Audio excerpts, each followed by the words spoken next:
Peggy 16.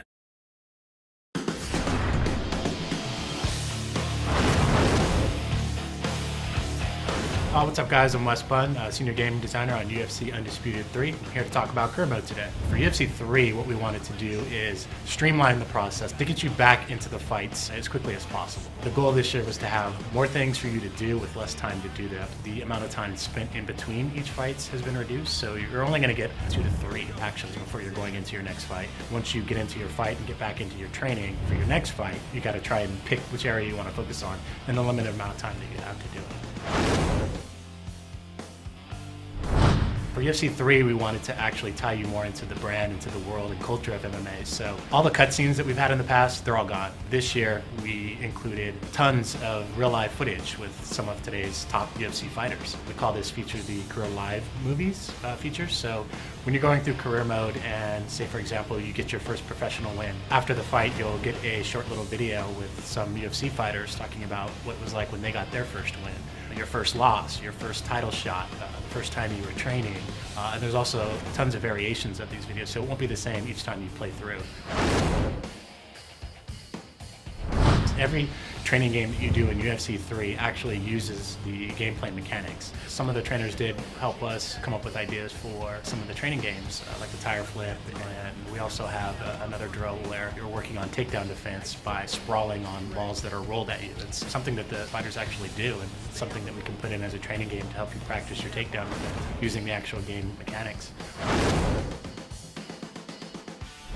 We made some changes to the way that the WFA works this year. People were asking for longer time in those developmental leagues to grow your fighter before jumping into the UFC. It's up to you when you want to leave the WFA. You're no longer forced out of the WFA and into the UFC. When you win the WFA title, you have the option to defend it. The more that you defend your title, the higher your stake rises, and that will boost your starting position in the UFC.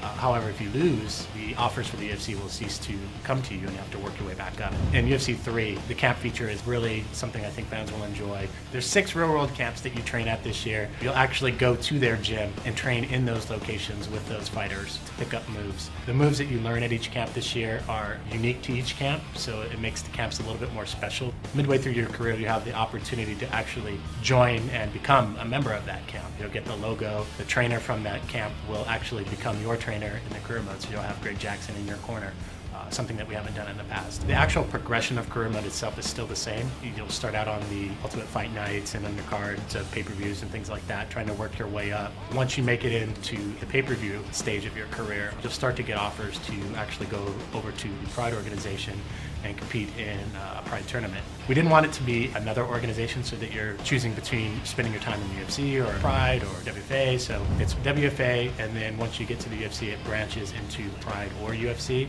but you'll always come back to the UFC. Man, that was a brutal punch!